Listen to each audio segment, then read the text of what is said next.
Hukuman Harvey Muiz diperberat dari 6,5 tahun jadi 20 tahun penjara. Hukuman terdakwa dugaan korupsi pada tata niaga komoditas timah, Harvey Muiz diperberat dari 6,5 tahun menjadi 20 tahun penjara di tingkat banding.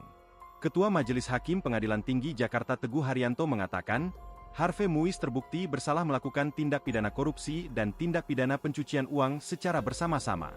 Menjatuhkan pidana kepada Harvey Muiz selama 20 tahun dan denda sebesar 1 miliar rupiah subsidiar 8 bulan kurungan, kata Hakim Teguh di ruang sidang PT Jakarta, Kamis, 13 Februari 2024. Selain pidana badan dan denda, Majelis Hakim Banding juga menambah hukuman pidana pengganti Harvey Muiz dari 210 miliar rupiah menjadi 420 miliar rupiah.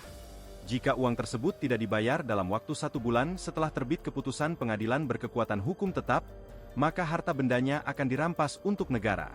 Dalam hal Harvey tidak memiliki harta untuk menutup uang pengganti hukumannya akan ditambah 10 tahun. Sebelumnya, pihak Kejagung menyatakan mengajukan banding atas putusan para terdakwa korupsi pada tata niaga timah yang dinilai belum memenuhi rasa keadilan.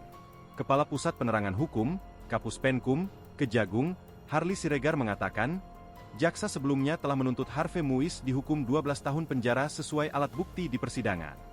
Namun, suami aktris Sandra Dewi itu hanya dihukum 6,5 tahun penjara pada pengadilan tingkat pertama dalam perkara korupsi yang merugikan negara 300 triliun rupiah tersebut.